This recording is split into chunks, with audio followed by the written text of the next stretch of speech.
예, 오늘 저는 본문 말씀을 가지고 예수 그리스도에 관한 복음, 이런 제목으로 말씀을 나누겠습니다. 사도 바울이 전하고자 하는 복음, 그리고 로마서에서 소개되고 있는 복음, 복음은 하나님의 복음이라고 말씀드렸습니다. 인간의 복음이 아니라 하나님의 복음입니다. 오늘 두 번째로 사도 바울은 그 복음이 그의 아들에 관하여 말하고 있는 그의 아들에 관한 내용이라는 것입니다. 즉 복음의 중심이 예수 그리스도, 하나님의 아들이신 예수 그리스도라고 하는 것입니다. 복음에 여러 내용들이 있습니다. 복음에 여러 내용들이 있지만 그 모든 것들이 예수 그리스도 안으로 다 수렴되는 것입니다. 거기에 다 포함되는 것입니다. 그런데 어떤 복음의 이야기도 예수 그리스도가 중심이 되지 않으면 엉뚱한 방향으로 나갈 가능성이 높아요. 사실 여러분, 우리는 복음에 대해 몇 가지 그런 오해나 편견을 가질 때가 있습니다. 어떤 분들은 복음을 입교식 때 세례 받기 위해서 공부하는 몇 가지 그런 내용들이라고 생각하는 경우가 있어요. 마치 수학 공식처럼 세례 받기 전에 우리가 인정해야 하는 몇 가지 그런 조항들이 있습니다. 그런 신조들이 있어요. 물론 여러분, 그 신조가 바로 복음에서 나왔기 때문에 그것을 복음이 아니라고 말씀할 수는 없을 거예요. 하지만 복음은 그것 이상입니다. 또 어떤 분들은 복음을 이렇게 이해하죠. 사람이 죽어서 천국에 가기 위한 방법, 이것을 복음이라고 생각하는 경향이 있어요. 마치 천국에 가기 위한 라이센스처럼 복음을 모르고 믿지 아니하면 천국에 갈 수 없다. 이 정도의 이해는 우리가 다 가지고 있는 것 같아요. 물론 여러분, 복음에는 분명히 그런 내용들이 있어요. 이제 앞으로 로마서를 통해 나눌 내용들 중에 그 부분이 있습니다. 사람이 어떻게 의롭다함을 받는가, 어떻게 죄사함을 받는가, 어떻게 천국에 가는가, 그것이 복음에 분명히 있습니다. 하지만 복음은 그것 이상이에요.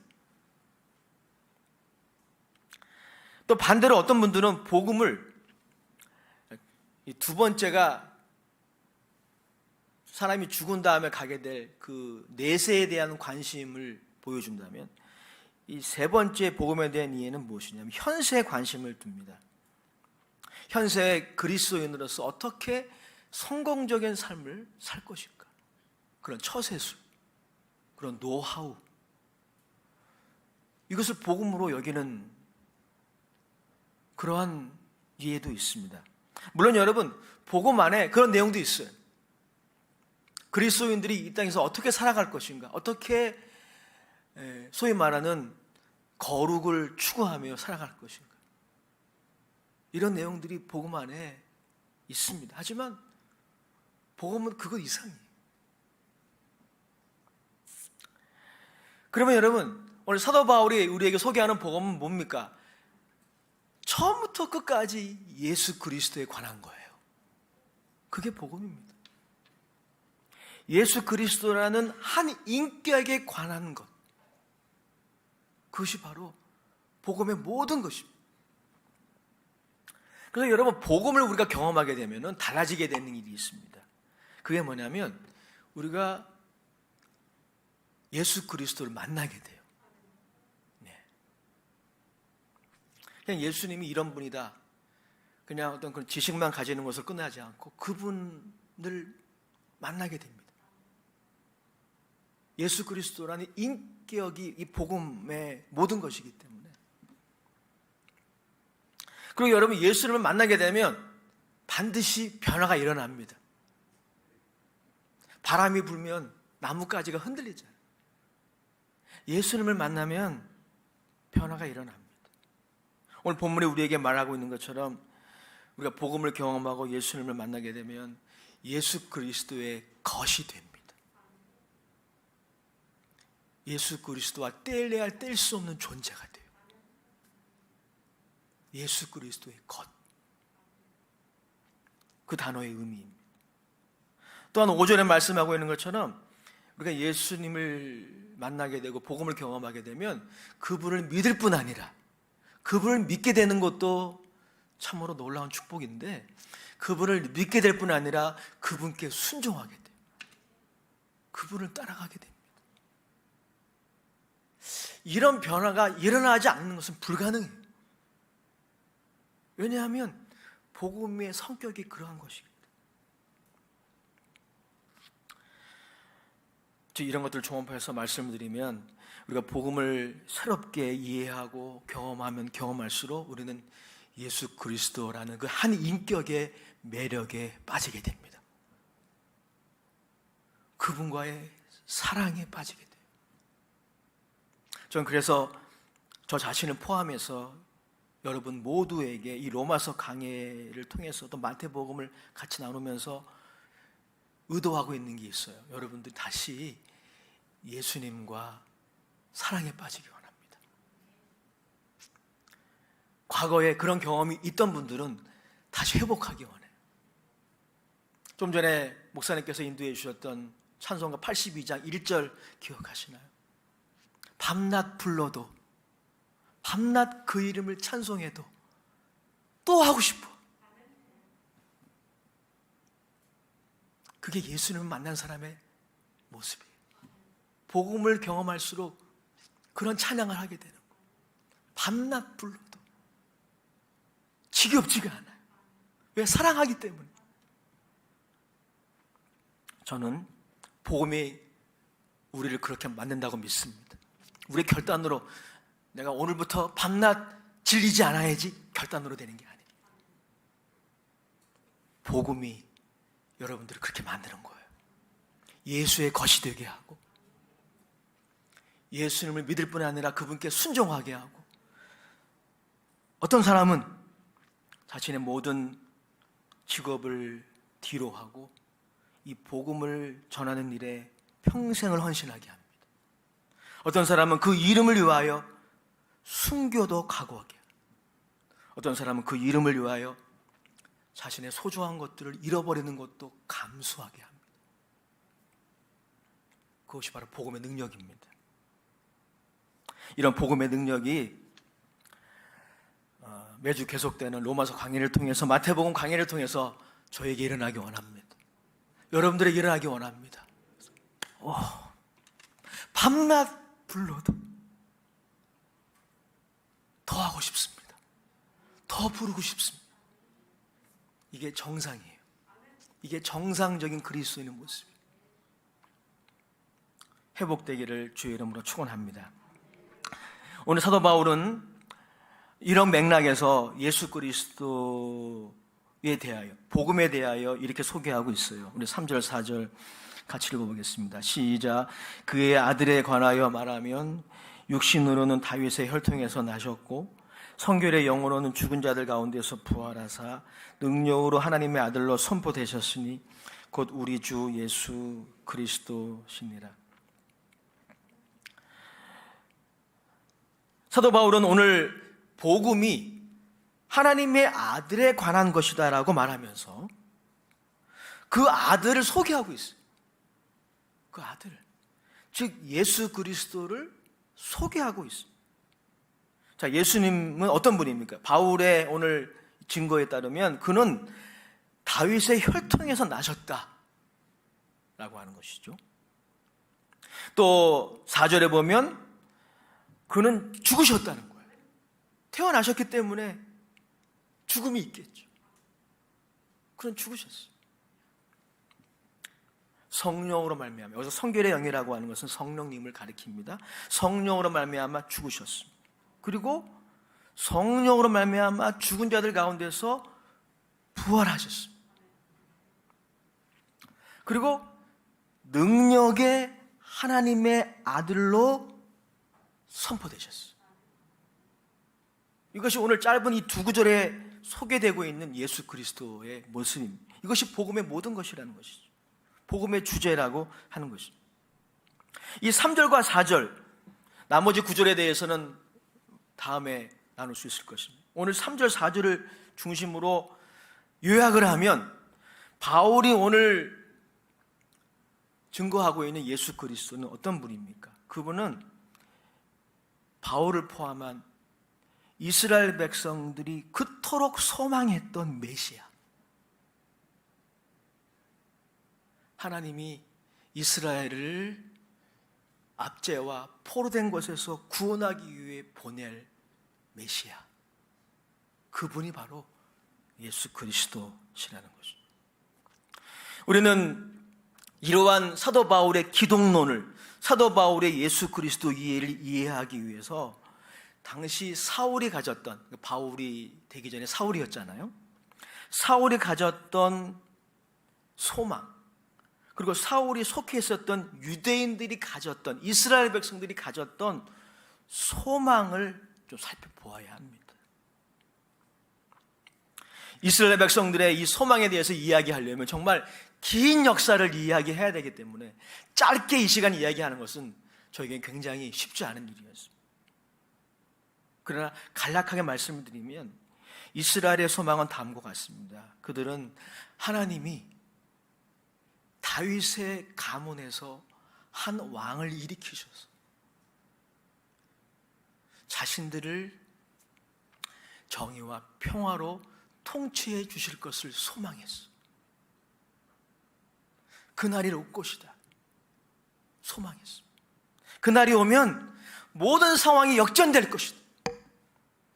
하나님이 그 메시아를 통해서 악의 세력을 하나님이 통치하시고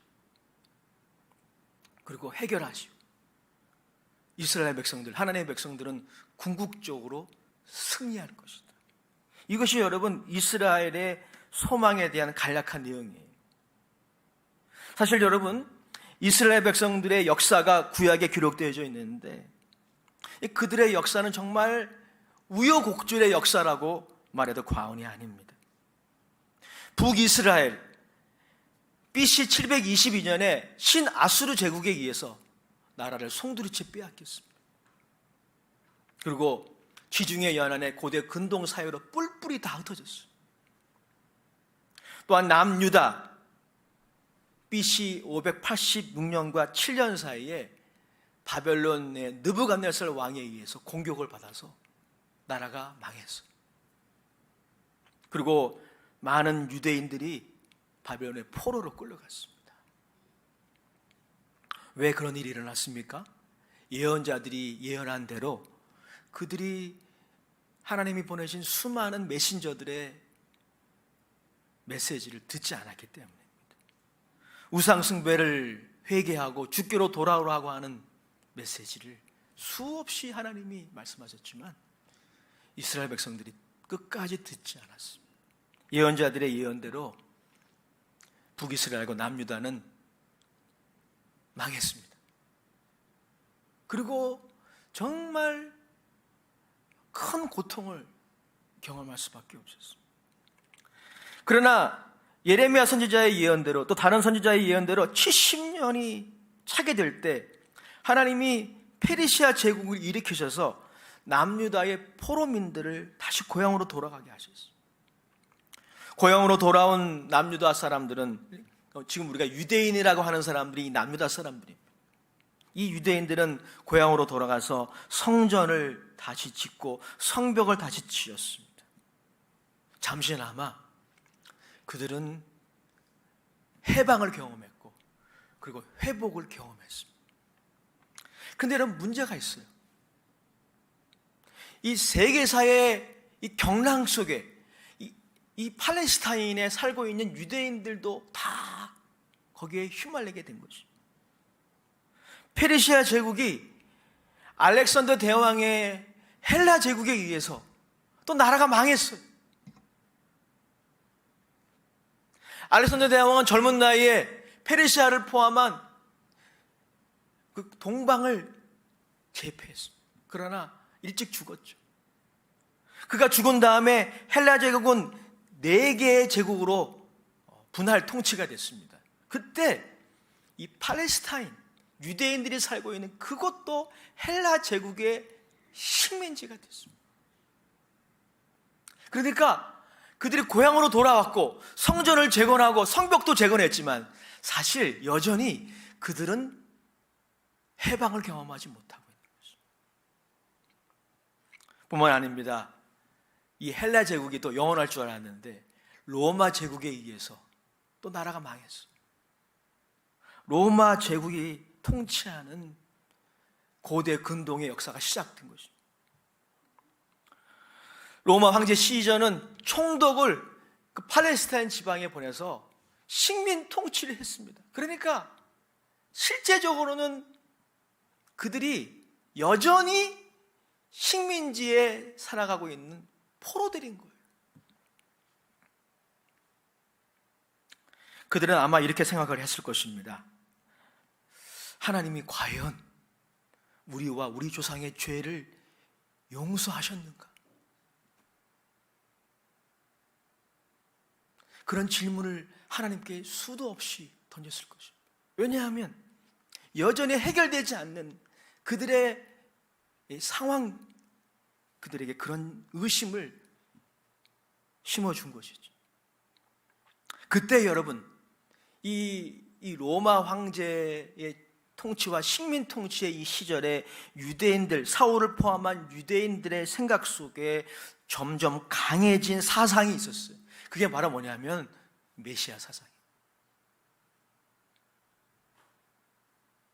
이제 하나님이 다윗의 가문에서 왕을 보내실 것이고, 그리고 그 왕이 등극해서 통치하기 시작하면 로마의 압제로부터, 이 식민 통치로부터 우리를 구출하실 것이다.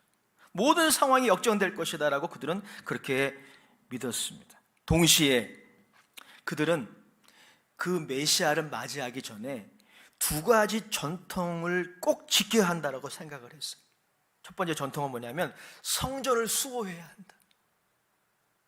왜냐하면 그 다윗의 가문에서 오실 그 왕이 성전에 들어가실 것이기 때문에, 성전에서 통치하실 것이기 때문에 성전을 수호해야 한다 라는 의식이 굉장히 강했습니다. 사울도 그 중에 한 사람이에요. 또한 2번째, 그들은 율법, 토라라고 하는 오경이라고 하는 이 율법을 철저히 지켜야 한다. 그래서 이 율법을 철저히 지키기 위해서 수많은 유대인 랍비들이 그 율법 해설서들을 만들었어요. 미슈나라고 하는 수많은 해설서들을 만들어서 그런 것들을 철저히 지켜야 메시아가 올 때 준비할 수 있다 라고 그들은 믿기 시작했어요. 그 중에 한 사람이 바로 사울입니다. 그들은 심지어 이 성전을, 자신의 성전을 수호하고 그 율법을 지키는 것을 방해하는 세력들이 있다면 폭력을 동원해서라도 무찔러야 한다라고 생각하기 시작했어요. 그런데 가만히 보니까 나사렛의 한 인물이 등장을 했는데, 이 예수란 자가 성전에 올라가더니 그 성전을 살림 안에 헐어라, 이런 말을 하는 거예요. 여러분, 예수님의 이 말이 예수님이 유대인들의 모함을 받아 죽게 된 결정적인 이유입니다. 성전을 지켜야 메시아를 맞이할 수 있다라고 하는 이 사상의 확고한 유대인들에게 예수님의 그 말씀은 이해가 안 되는 것 정도가 아니라 신성 모독인 거예요. 그때부터 여러분, 유대인들이, 바리새인들이 예수를 어떻게 죽일까 모의하잖아요. 또한 여러분, 나사렛 예수라는 자가 등장하더니 안식일에 일을 하는 거예요. 안식일에 사람을 고치는 겁니다. 안식일에 귀신을 쫓아내는 거예요. 유대인들의 입장에서 보면 안식일을 범하는 거예요. 유대인 랍비들이 만든 그 미시나라에 의하면 안식일에 그들은 몇 보 이상은 걸어가면 안 돼요. 그만큼 그들이 여러분 열심히 있었던 거예요. 다시 오실 메시아를 맞이하기 위해서 그렇게 준비를 해야 된다라고 그들은 믿었어요. 근데 예수님이 어느 날 등장하셔서 안식일에 하지 말아야 할 일을 하신. 그때부터 여러분 보십시오. 성경에 유대인들이 예수님을 어떻게 죽일까 궁리하지 않습니까? 사울은, 바울 되기 이전에 사울은 그 나사렛 출신의 그 예수가 거짓 선지자고 죽어야 마땅하다라고 믿었어. 그리고 이 예수를 증언하다가 예루살렘 광장에서 돌팔매질을 맞아 죽은 스데반이 죽는 그 현장에 사울이 있었어. 사울이 그 죽음을 마땅히 여겼습니다. 이것이 여러분 사울과 유대인들이 가지고 있었던 소망이었어. 소망. 메시아가 다시 오실 것이다. 그런데 이 사울이 다메섹으로 가던 길이었죠. 왜 갔습니까? 예수를 믿는 교회 공동체를 잔해하기 위해서. 그것이 옳다라고 믿었어요. 그만큼 열심히 있었어요. 다메섹으로 가던 길에 예수님을 만났습니다. 부활하신 예수님을 만났어요. 그리고 그가 깨달은 것이 무엇입니까? 오늘 3절 4절이에요. 그가 무엇을 깨달았습니까? 그것은 바로 그를 포함해서 모든 유대인들이 그리고 이스라엘 백성들이 그토록 소망했던 메시아가 이미 오셨고 우리를 위하여 죽으셨고 부활하셨다. 그 메시아가 오실 것이다가 아니라 이미 오셨고 그분이 보좌에 등극하실 것이다가 아니라 이미 등극하셨다. 이걸 사도 바울이 깨닫게 됩니다. 자신의 이름을 사울에서 바울로 바꿉니다. 최근에 미국의 저명한 신학학자 N.T. 라이트가 바울 평전이라는 책을 썼는데 이 책을 읽으면서 우리 목사님들에게 이 책을 소개하고 싶어요. 정말 좋은 책입니다. N.T. 라이트는 이 바울 평전이라는 책을 통해서 바울이 그토록 예수를 부인하고 그리고 예수 그리스도의 심을 부인하고 박해했던 그 바울이 어떻게 예수 그리스도를 위하여 평생을 헌신하는 사도가 되었는지를 잘 설명하고 있어요. 그 책 107페이지에 이런 글이 있어요. 제가 소개하기 원합니다. 사도 바울은 어떻게 하면 더 거룩한 삶을 살 수 있는지 그런 방법을 권고하지 않았다. 사도 바울은 분명 사람들에게 어떻게 해야 죽을 때 하늘로 가는지 이해하게 하지 않았다. 사도 바울이 언제나 선언하는 것은 단 하나였다. 그것은 이스라엘의 소망, 사울이 가지고 있었고 사울의 모든 조상들이 가지고 있었던 바울의 모든 동족들이 가지고 있었던 그 소망이 이미 이루어졌다. 왕이 보좌에 오르셨다. 바로 그것이었다. 그는 십자가에 못 박히셨던 예수가 이스라엘이 오랫동안 기다려온 메시아이심을 선언했다. 아멘. 오늘 3절 4절이 바로 그것입니다. 다윗의 혈통에서 나신 그분이 하나님이 이사야와 수많은 선지자들을 통해서 예언하신 그 메시아라고 하는 것입니다. 다윗의 혈통에서 나신 그분이 성령으로 말미암아 죽으셨다는 것입니다. 이것이 바로 메시아가 세상을 통치하시는 방식이라는 거예요. 죽음.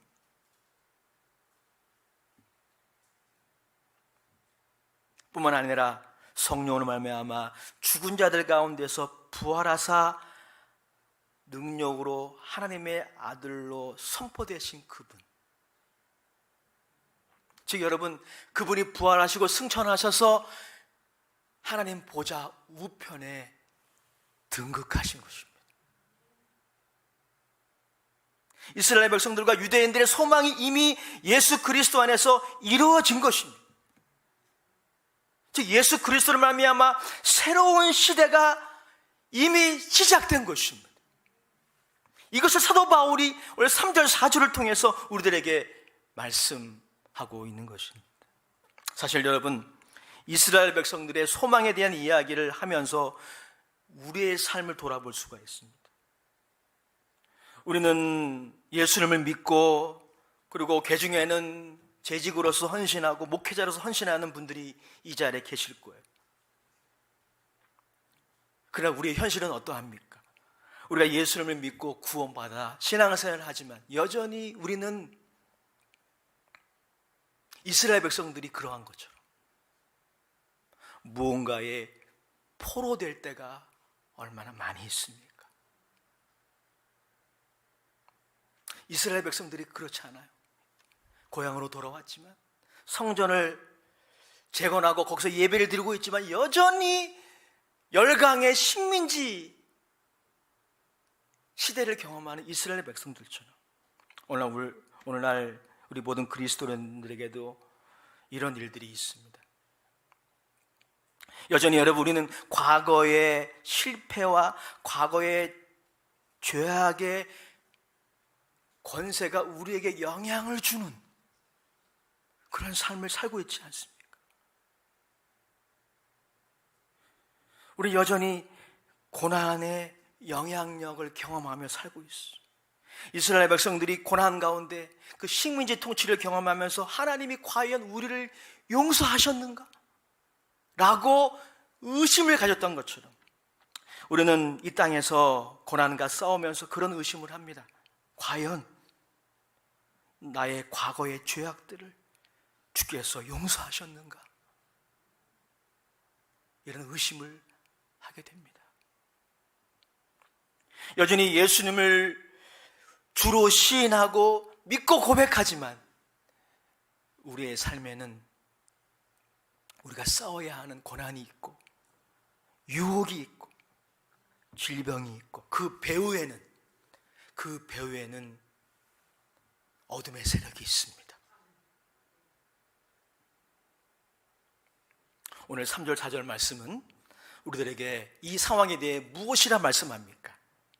비록 아직 해결되지 않은 어둠의 세력들, 그 어둠의 세력에 때로는 우리가 지배를 받고 지기도 하고 넘어지기도 하지만 이 어둠의 세력을 다스리는 분이 계시다. 그분이 바로 죽은 자들 가운데서 부활하신 예수 그리스도시라는 것입니다. 이사야 선지자는 일찍이 이 메시아가 등극하여 다스리실 때 일어날 일들을 예언을 했어요. 오늘 이 예언이 저와 여러분들에게 일어날 것입니다. 이사야 32장 1절 2절입니다. 제가 읽어드리겠습니다. 시작. 보라, 장차 한 왕이 공의로 통치할 것이요 방백들이 정의로 다스릴 것이며. 같이 읽어볼까요? 시작. 또 그 사람은 광풍을 피하는 곳, 폭우를 가리는 곳 같을 것이며 마른 땅에 냇물 같을 것이며 곤배한 땅에 큰 바위 그늘 같으리. 여전히 우리의 삶에 고난이 있고 여전히 회개치 않은 죄악의 습관이 있고 과거의 실패에 대한 상처와 기억이 있고 이 모든 것 배후의 어둠의 세력들이 우리 교회 공동체를 힘들게 하고 심지어는 분열시키고 한 사람 한 사람을 억압하지만 그러나 한 가지 분명한 것이 있어요. 새 시대가 열렸다는 것입니다. 지도자가 바뀌었어요. 하나님 보좌 우편에 예수님이 등극하셨습니다. 그분이 다스리고 계셔요. 그분이 왕노릇하고 계셔요. 그래서 이분이 우리의 소망인 것입니다. 이사야가 일찍이 예언한 것이죠. 시편 72편에 보면 이 메시아가 등극하여 우리를 다스릴 때 우리의 삶에 비록 고난이 있고 시험이 있고 어둠의 세력이 우리를 지배하라고 해도 어떤 일이 일어나는지를 시편 72편에 솔로몬은 예언했습니다. 시편 72편 11절 이하를 제가 읽어드리겠습니다. 모든 왕이 그의 앞에 부복하며 모든 민족이 다 그를 섬기리로다. 그는 궁핍한 자가 부르짖을 때 건지며 도움이 없는 가난한 자도 건지며 그는 가난한 자와 궁핍한 자를 불쌍히 여기며 궁핍한 자의 생명을 구원하며 14절 같이 읽어볼까요? 시작. 그들의 생명을 압박과 강포에서 구원하리니 그들의 피가 그의 눈앞에서 존귀 여김을 받으리라. 지금 이 일을 주님이 하고 계십니다. 이 일이 일어날 것이다가 아니라 이미 진행되고 있습니다. 새 시대가 이미 열렸습니다. 사도 바울은 단순히 천국 가기 위한 라이센스를 우리에게 가르쳐주기 위해서 붓을 들지 않았습니다. 그리고 이 땅에서 얼마나 우리가 경건하게 살아갈 수 있을 것인가에 대한 노하우를 전하기 위해서 붓을 들지 않았습니다. 사도 바울은 예수 그리스도를 통해서 새 시대가 열렸다. 그분이 다스리신다. 여러분들을 고통스럽게 하고 때로는 유혹해서 넘어지게 하는 그 어둠의 세력, 그 악의 세력을 주님이 다스리신다. 통치하신다. 이걸 선언하고 있는 거예요. 그래서 여러분 따라합시다. 예수님이 우리의 소망입니다.